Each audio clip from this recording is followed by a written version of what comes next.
And the first thing I want to do are some brush control exercises in your sketchbook. So just get out a blank page, and you can label it brush control if you want to. And the date, which is today, 11/23/20. Whoop, can't write. Mrs. G. Put your name on it too. Okay, so we're going to start by learning how to work with a brush. It's a little different than a pencil. Sometimes it's harder to control it.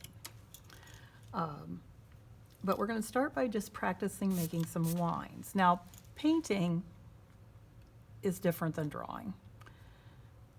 In painting, you need to think about the shapes you're seeing and not just always not draw lines around things, but paint the whole shape. But we'll get more into that later. But we do need to know how to paint lines and things with our brush. So I'm just going to start. It doesn't matter what colors you use.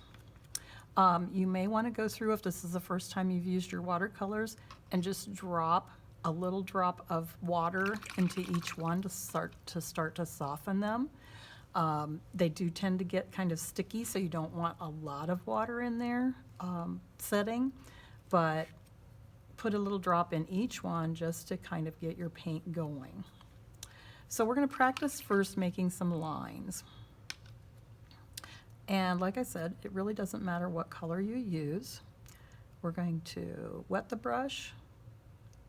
And keep in mind that watercolor is supposed to be transparent. It should not be put on the paper gooey and sticky. It should flow on easily. And it's supposed to be transparent, see-through, as opposed to, say, oil painting or acrylic painting. So let's just start by making some lines, practicing. I'm going to set my hand down, and you tend to rest my hand or my little finger here to kind of help me control. And you may need to choke up on your brush a little bit, which means just get in closer to it and just pull the brush across. Now you'll notice that to control the width of the line, you have to learn about pressure, brush pressure.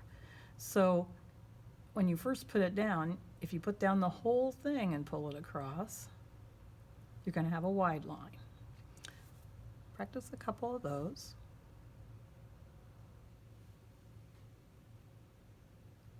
So you get the feel of how it pulls. Notice don't push your brush this way. It will not work well.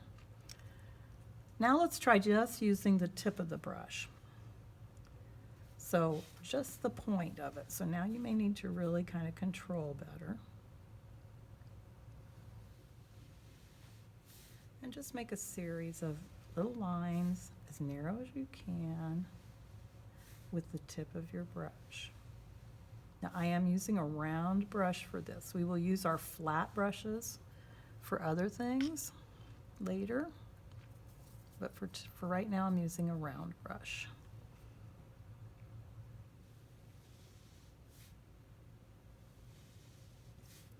So that's how you can get very fine lines with watercolor.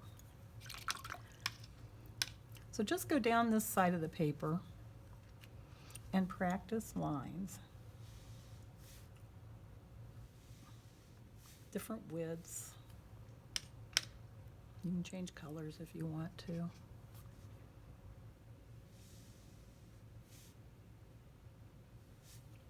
Now notice if you use more water, you're going to have lighter colors. So if you want a pink line, you need to add more water to your red.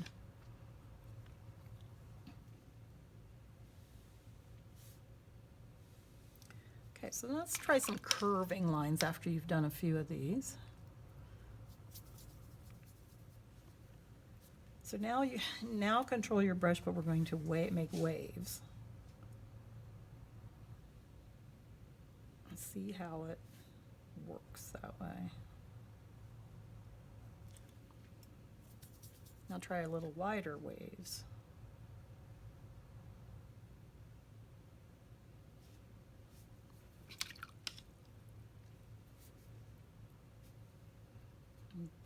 Notice I kind of, when I dip my brush, I kind of take some of that drip of water off before I go into my paint colors. It's learning how much water to use, and it takes a little bit to figure that out sometimes. But that's why we're practicing. Okay, let's stop for a minute and try some shapes. Painting some shapes. So when you're painting a shape, you want to choose a brush that is going to allow you to paint the shape you want to paint most efficiently. So real quick here, I'm going to show you the difference. This is a flat brush. This is a round brush. The ferrule, which is the metal part of a brush, is round here. And on this one, it's been pinched flat. So a flat brush is going to be better if you are doing areas that are squared off. So let's start with some squares. Again, doesn't matter what color you pick. I'm going to put my brush down and pull across. And then I'm going to turn my brush and kind of paint the other edge. It does take some practice. I'm going to try that again. Just try painting some squares and rectangles. Now notice that I take my brush and do this. I don't like that the brush leaves a funny edge, so I can clean that up. That way. Okay. I'm going to paint a bigger one now.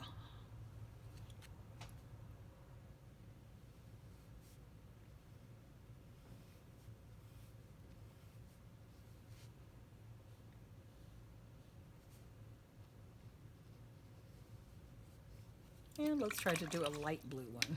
So what do? We add more water. So I'm going to go over here on my palette lid. I need to make a space here. I've got a lot of green. Put some water down. And put some blue in it. And let's try for a lighter blue, like sky.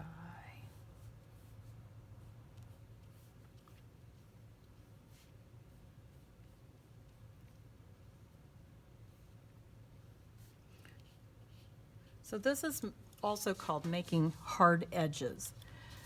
If you want something to not be blurry in your watercolor and you want it to be distinct, you have to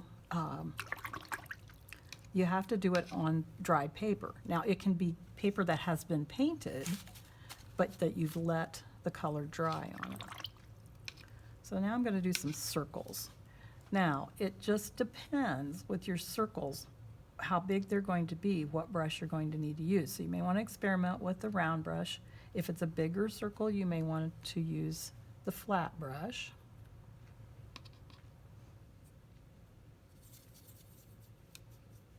If you need to see how much water and what color you're getting, that's another good use for your tray there, because that can easily be washed out.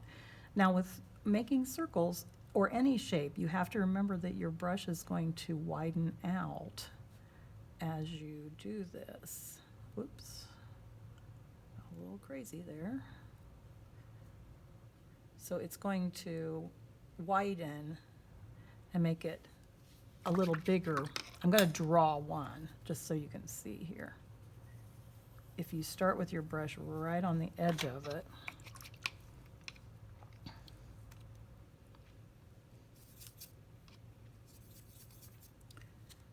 your brush is going to widen out. So you've got to see how far it widens and pull it around the area where you want it to be.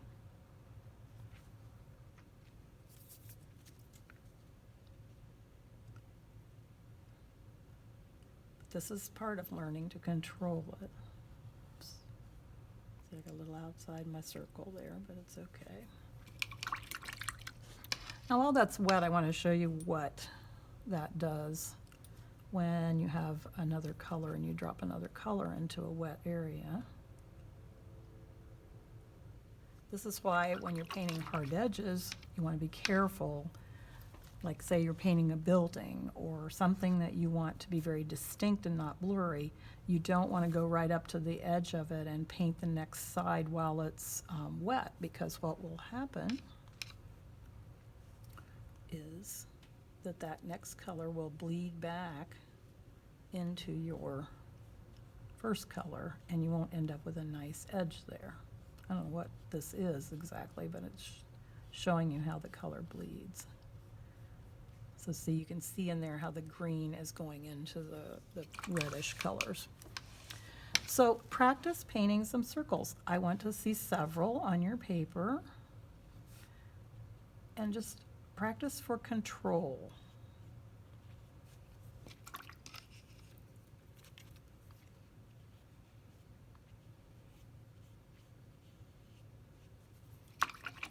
So that you can get good at it.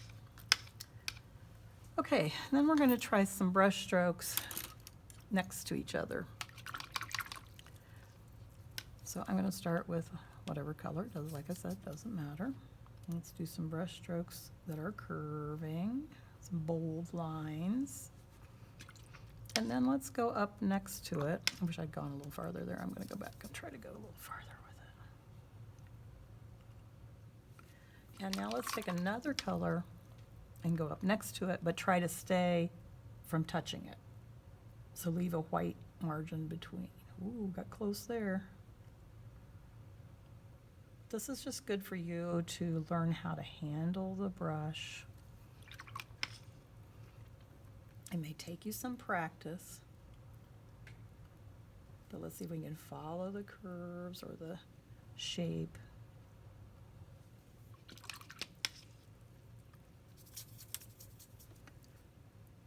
And not get into the first one.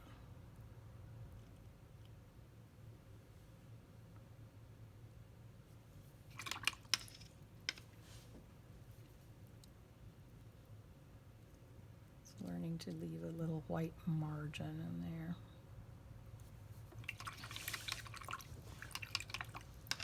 Now, this is another one I want you to learn to do. This is a thick and thin line, and sometimes you need to be able to like control your brush, making it thick and thin, say for tree branches or something. So I'm going to, it doesn't really matter what color again, load your brush up with some paint. That looks a little thick. Let's get a little water in it. And I'm going to start by just trying to touch the brush like a thin line. But then as I pull the brush towards me, I'm going to let it lay down and widen out. And then I'm going to lift it again. And then down again. And try to make a line that gets thicker and thinner. So go again. Try this several times till you can master it. Press down and then pull up. So you get a thin line, and then press down gradually again to get a thicker line. You can see where this would be useful with making tree branches or tree bark or water, something that you wanted to add some texture to. There's a bold purple. And so try this several times so that you can see if you can get to where you can control that brush to do what you want it to do, where you want it to be wider and where you want narrower bands of color.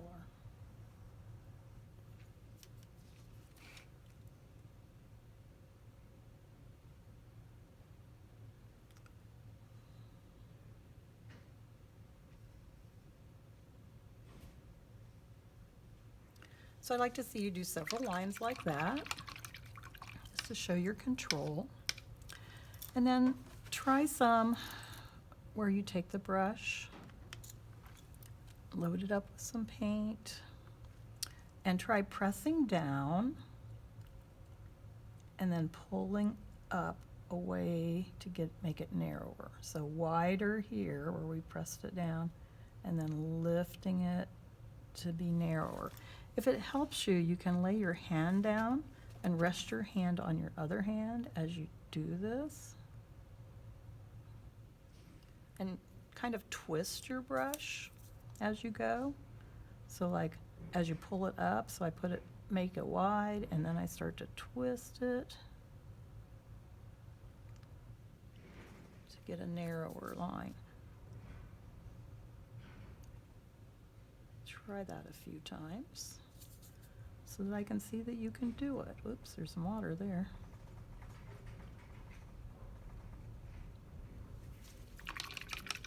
Now another thing that you may need to be able to learn to do is flicking on some paint to make grass or just designs of some sort. So I'm going to do a little technique of grass here. I might try it with some yellow or, oh, it's going to be kind of brown, but that's okay. All right, so with this technique, what you want to do is you're going to need to rest your hand somehow. You can use your hand or whatever. And we're just going to put the brush down and flick up so that you get it wider at the bottom, narrower at the top. It's going to overlap my other lines, but it doesn't matter. We're just practicing.